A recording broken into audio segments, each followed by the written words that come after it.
नमस्कार दोस्तों, आप लोग के सामने ये मैथ आया है। तो अगला भाग तो देखते हैं किस तरह बनेगा। तो सतह 5 मीटर ऊंचे एक ध्वज दंड की परछाई 40.25 यानी 25 मीटर लंबी है। इसी समय कितने ऊंचे भवन की परछाई 28.75 मीटर लंबी होगी। तो दोस्तों ध्यान देंगे किस तरह बनेगा, ठीक है। चलिए तो लिखते हैं कि 17.5 मीटर ऊंचे भवन की ऊंचाई कितना है, 40.25 है, ठीक है।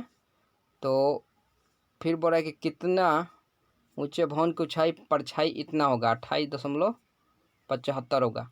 देखिए दोस्तों इसमें क्या करेंगे, परछाई को परछाई की जगह लिखेंगे, ठीक है, और जो नहीं दिया उसको x मान लेंगे। अब क्रॉस मल्टीप्लिकेशन यानी तिरछा तीस गुना कर दीजिए, ठीक है। तो 40.25 x बराबर हो जाएगा 28 दशमलव कितना होगा दोस्तों, 75 गुना 17.5, ठीक है। अब क्या करेंगे, तो x बराबर क्या होगा 28.75, ठीक है, गुना 17.5 बटा 40.25। तो ध्यान दीजिएगा दोस्तों, अब हम लोग दशमलव उड़ा देंगे तो देखेंगे कि यहाँ भी दशमलव के बाद 2 अंक है, यहाँ भी दशमलव के बाद 2 अंक, ये खत्म, ठीक है।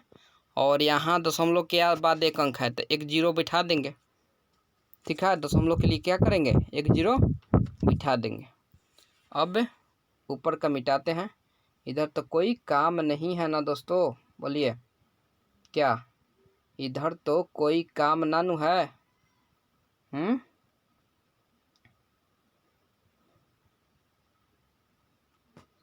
चलिए तो लिखेंगे 28.75 गुना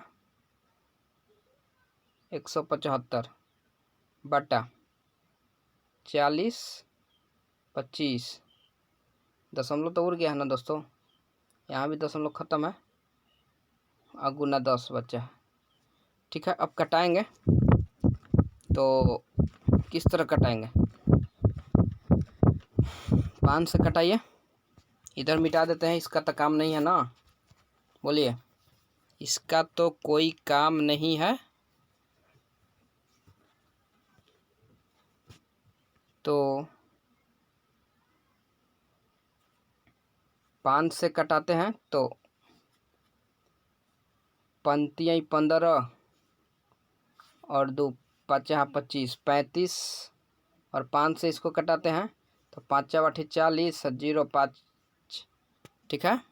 फिर 5 से कटाते हैं तो 7 5 35, और ये हो जाएगा 5 एकम 5, 5 एकम 5, ऊपर से कितना उतरेगा 3, 5 6 का 30, 61 आएगा, और 7 से कट जाएगा, 7 दूनी 14, 7 दूनी 14, 2 70 के 21, 23 से कट जाएगा दोस्तों, ठीक है। और 23 से इसको कटाएंगे 28.75 को, तो 23 से कम 23 कितना बचेगा, 24 25 26 27 28, 5 और 7, तो 23 दूनी 46, तो 46 47 48 49 50, और 7 4 11, 23 5 15 से, ठीक है। तो हो जाएगा 12.5, क्यों, क्योंकि नीचे एगो जीरो है तो इसको डायरेक्ट लिख देंगे, क्योंकि दशमलव के लिए एक दशमलव बिठाया जाता है एक के लिए, और एगो जीरो है तो एक अंक के बाद दशमलव बिठा दिया जाता है, ठीक है। तो आंसर हो जाएगा ये वाला, ठीक है दोस्तों। चलिए आगे चलते हैं अगला क्वेश्चन में। तो हम लोग के सामने ये क्वेश्चन है, ठीक है, तो इसको बनाया जाए। चलिए दोस्तों अगला क्वेश्चन आप लोग के सामने आ चुका है, तो चलिए देखिए किस तरह बनेगा। तो यदि 9 परीक्षक, तो लिखेंगे कि 9 परीक्षक, ठीक है, क्या लिखेंगे, 9 9 परीक्षक 5 घंटे काम कर रहे हैं, ठीक है। कुछ उत्तर पुस्तिकाओं को मान लीजिए 12 दिन में जांच सकते हैं, कुछ उत्तर पुस्तिका एक मान लीजिए, ठीक है। अब कह रहा है कि 4 परीक्षकों, ठीक है, इससे दुगनी उत्तर पुस्तिका, मान लीजिए पहले एक था अब दुगना हो गया, 30 दिन में जांचने के लिए कै घंटा लगेगा, ठीक है। तो चलिए इसको कटाते हैं, 4 तिहाई 12 और 3 दहा 30, ठीक है। और 2 5 10 और 5 से ये 5, यानी आंसर कितना आएगा 9 दिन। आंसर कितना आएगा दोस्तों 9 दिन। तो 9 दिन लगेगा दोस्तों, 9 दिन कह रहे हैं दोस्तों, 9 घंटा लगेगा, क्योंकि घंटा ना पूछ रहा है दोस्तों, सॉरी, ठीक है, 9 घंटा लगेगा। तो यहाँ पे हम लोग क्या लिख देंगे H, ठीक है। चलिए तो आगे चलते हैं अगला क्वेश्चन की ओर। तो अगला क्वेश्चन ये है, आप लोग पहले इसको आप लोग बनाइए, ठीक है, एक बार, इसके बाद हम बताते हैं, ठीक। चलिए दोस्तों आप लोग के क्वेश्चन सामने है। यदि 18 पंप 7 घंटे प्रतिदिन कार्य करके, यदि 18 पंप 7 घंटे प्रतिदिन कार्य करके 2170 टन पानी, तो चलिए लिखते हैं कि 18 पंप 7 घंटे प्रतिदिन कार्य करके 2170 टन पानी 10 दिन में निकाल सकते हैं। कितना दिन में 10 दिन में, ठीक है। तो 16 पंप, ठीक है, 9 घंटे प्रतिदिन काम करके 1736, यही ना है दोस्तों क्वेश्चन, एक बार देख लीजिएगा। 1736 टन पानी निकालने के लिए कितने दिन लगेंगे, दिन को क्या मान लीजिए x मान लीजिए, दिन को क्या मान लेंगे 1। तो चलिए कटाइए 1 शून्य से 1 शून्य, ठीक है। अब इसको कैसे कटाएंगे हम लोग, तो ये 7 से कट जाएगा, 70 के 21 और 7 एकम 7, ठीक है। और ये कटेगा 9 दूनी 18, ठीक है। फिर 2 से 2 8 16, कट जाएगा ना दोस्तों, बोलिए, ठीक है।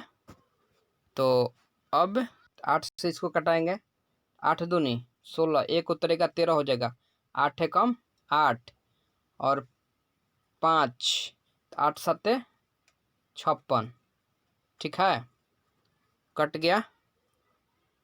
इसको कटाएंगे 31 7, ठीक है, क्योंकि 70 के 21 और 7 एकम 7 यानी 7 दिन आंसर हो जाएगा, ठीक है। आप लोग कटा लीजिएगा दोस्तों, अच्छी तरह से आप लोग कटा सकते हैं। चलिए दोस्तों अगला क्वेश्चन है, ये आप लोग के सामने है, तो इसको आप लोग पहले एक बार ट्राई कीजिए, इसके बाद हम बनाते हैं। कह रहा है कि यदि 5 इंजन 9 घंटे प्रतिदिन कार्यरत रहने पर 6 मीट्रिक टन कोयले की खपत करे, तो 8 इंजन 10 घंटे प्रतिदिन कार्यरत रहे तो कितने कोयले की खपत करेंगे, जबकि पहली प्रकार के 3 इंजन उतनी ही खपत करते हैं जितनी कि दूसरी प्रकार के 4 इंजन खपत करते हैं, ठीक है। तो चलिए इसको बनाया जाए, किस तरह बनाएंगे तो ध्यान दीजिएगा। 5 इंजन, ठीक है, क्या है 5 इंजन 9 घंटे प्रतिदिन कार्यरत रहने पर 6 मीट्रिक टन कोयले की उत्पादन करते हैं, कितना करते हैं 6 मीट्रिक टन। और 8 इंजन 10 घंटे कितने मीट्रिक टन, x मान लीजिए। और एक प्रकार के शर्त दिया इसमें, क्या, मान लीजिए ये पहला है और ये दूसरा है, ठीक है। तो कह रहा है कि क्या कह रहा है, ध्यान देंगे। पहली प्रकार के 3 इंजन, पहला 3 बराबर 4 इंजन दूसरा, ठीक है। तो दोनों तो बराबर है, तो दोनों का पहले एलसीएम निकालेंगे। तो एलसीएम कितना आएगा 12। तो पहिलका के कैपेसिटी कितना निकलेगा बोलिए दोस्तों। तो 3 का पहाड़ा कै बार में आएगा 12, 4 बार में। और दूसरा का कैपेसिटी कितना निकलेगा, तो 4 3 12, 3 बार में। ठीक है, 4 बार में और 3 बार में। ठीक है। तो पहिलका में कितना आया है 4 आया है, तो 4 से इसमें गुना कर देंगे। और दूसरका में 3 आया है कैपेसिटी, तो 3 से गुना कर देंगे। ठीक है, अब कटाइए। तो 3 के 9 और 2 3 6 और 2 दूनी 4। ठीक है, ये कट गया 2 दूनी 4। अब इसको कैसे कटाया जाए, तो 5 दूनी 10। ठीक है, और इसको भी 2 से, तो 2 दूनी 4। ठीक है, और 3 से है 3। तो आंसर कितना आएगा बोलिए दोस्तों, आंसर कितना आएगा। यहाँ पे दोस्तों 4 दूनी 8 होगा ना, कितना होगा 4 दूनी 8 होगा। ठीक है, ध्यान रखिएगा। तो आंसर हो जाएगा 8। आंसर कितना होगा दोस्तों 8, यानी 8 मीट्रिक टन। ठीक है, चलिए दोस्तों, ये आप लोग के सामने क्वेश्चन है, तो इसको बनाइए। तो कह रहे हैं कि 10 पाइप एक टंकी को 28 दिन में भरते हैं। क्या करते हैं, 10 पाइप एक टंकी को 28 मिनट में भरते हैं। 3 पाइप खराब हो जाने से टंकी कितनी देर में भरी जाएगी। तो दोस्तों ध्यान दीजिएगा, 10 पाइप जो है किसी टंकी को 28 मिनट में भरते हैं। ठीक है, 3 पाइप खराब हो गया, तो कितना बचा 7 पाइप भरेगा ना। अब तो 7 पाइप कितना दिन में भरेगा, यानी 7 चौके 28, यानी 10 चौके 40 दिन, 40 मिनट दोस्तों। ठीक है, 40 मिनट, क्योंकि मिनट दिया ना, 40 मिनट लगेगा। चलिए दोस्तों, आगे की ओर चलते हैं, अगला क्वेश्चन की ओर। तो ये क्वेश्चन है आप लोग के सामने, तो इसको आप लोग एक बार बनाइए। ठीक है, कह रहा है कि एक निश्चित लंबाई की रस्सी 14 सेंटीमीटर त्रिज्या के बेलन की परिधि पर 70 बार लपेटी जा सकती है। यह रस्सी 20 सेंटीमीटर के त्रिज्या के बेलन पर कितना बार लपेटी जाएगी। तो दोस्तों ध्यान दीजिएगा, कहने का मतलब ये है कि एक निश्चित लंबाई की रस्सी जो है 14 सेंटीमीटर की जो रस्सी है उसको 70 बार लपेटा जा रहा है। ठीक है, तो कह रहा है कि 20 सेंटीमीटर त्रिज्या की रस्सी को कितना बार लपेटा जाए। कटा दीजिए 2 शून्य से 2 शून्य और 7 दूनी 14, यानी 749 आंसर हो जाएगा दोस्तों। ठीक है, चलिए आगे चलते हैं, अगला क्वेश्चन है 35 नंबर। ठीक है, तो 35 नंबर क्वेश्चन करे कि यदि 4.5 मीटर लंबी लोहे की एक समान छड़ का भार, यदि 4.5 मीटर लंबी लोहे के एक समान छड़ का भार 1 किग्रा हो, तो इसी प्रकार की 12 मीटर लंबी छड़ का भार कितना होगा। ठीक है, तो चलिए दोस्तों, कहने का ये मतलब है इसका कि 4.5 मीटर छड़ का भार कितना है 17.1 किग्रा है। तो 1 मीटर का कितना हो जाएगा 17.1 बटा 4.5 ना हो जाएगा बोलिए। तो इसी तरह 12 मीटर का निकालना चाहता है, कुछ नहीं करना है दोस्तों, 17.1 बटा 4.5 गुना 12। ठीक है, तो देखिए 1 अंक के बाद दशमलव है, 1 अंक के बाद इसमें दशमलव उड़ा दीजिए। ठीक है, तो इसको फिर से हम लोग ऊपर लिखते हैं। इधर तो कोई काम नहीं है ना बोलिए, इधर तो कोई काम नहीं है। ठीक है, तो चलिए, तो 171 गुना 12 बटा 45। कटाइए दोस्तों, 4×3 = 12 और 15×3 = 45। फिर 3 से कटाएंगे इसको, तब 5×3 = 15 और 3 से कटेगा तो 3×5 = 15 और बचेगा 2, 3×7 = 21, 57। 57 में 4 से गुना कर दीजिए दोस्तों, तो 7×4 = 28 के 8 हासिल 2 और 4×5 = 20 और 2 = 22, यानी 228/5। ठीक है, तो इसको भी मिटा दीजिए। क्या, इसको मिटा दीजिए और फिर इसको भाग कर देंगे। तो भाग करेंगे तो कितना आएगा, ऐसे कीजिए, 5×4 = 20, तो बचेगा ऊपर से 2 और 8, तो 5×5 = 25 और फिर बचेगा 3, तो 5×6 = 30, 45.6 आएगा दोस्तों। चलिए ठीक है, बोलिए 45.6 आएगा। चलिए अब आगे चलते हैं।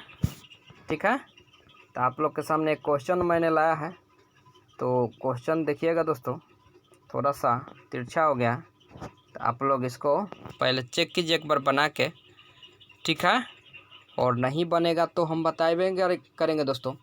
यदि 24.4 मीटर लंबी लोहे की एक समान छड़ का भार 19.5 किग्रा हो, तो इसी प्रकार 20 मीटर लंबी छड़ का भार क्या होगा। ठीक है, तो चलिए तो लिखते हैं हम लोग। तो क्या लिखेंगे, 2.4 मीटर छड़ का भार कितना है, 19.5। तो 1 मीटर छड़ का भार निकाल लीजिए, तो 19.5 बटा 2.4 हो जाएगा, 4 हो जाएगा। इसी प्रकार 20 का निकाल लीजिए, तो 19.5 बटा 2.4 गुना 20। ठीक है, 1 शून्य से 1 शून्य उड़ा दीजिए, 1 दशमलव से दशमलव उड़ा दीजिए, क्योंकि 1 अंक के बाद है ना दोस्तों। बोलिए अब कटाइए, कैसे कटेगा, 5×4 = 20 और 6×4 = 24, 4 से दोनों कट गया, 4 से ऊपर तो नहीं कटेगा दोस्तों, अब गुना कर देंगे। तो 195 में 5 से गुना करेंगे तो कितना आएगा, 5×5 = 25 हासिल 2 और 9×5 = 45, 2 = 47 हासिल 4 और 5×4 = 9, 975/6 आएगा। तो चलिए दोस्तों इधर मिटाते हैं, इधर तो कोई काम नहीं है। ठीक है, तो इधर मिटा देते हैं।